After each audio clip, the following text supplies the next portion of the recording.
Alors justement, il y a un avant-après? Est-ce que les séries d'avant, elles étaient moins idéologiques qu'aujourd'hui, moins politiques, ou à l'inverse, aujourd'hui, elles le sont peut-être moins? C'est quoi ton regard là-dessus?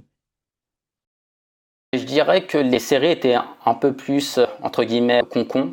C'était principalement à destination des enfants et des femmes au foyer en réalité, hein, parce que c'était les seuls qui avaient le temps de regarder ce type de série.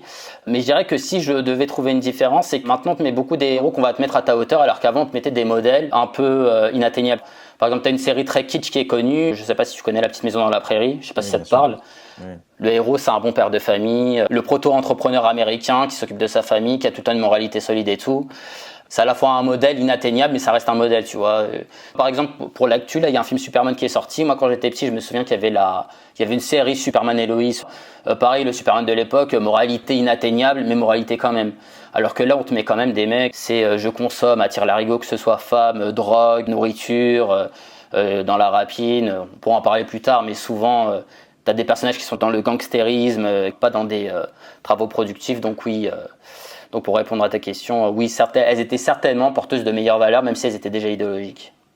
Ah oui, d'accord. Et alors justement, est-ce que tu penses que les spectateurs, notamment les jeunes, ils ont conscience de l'idéologie véhiculée dans les séries qu'ils consomment?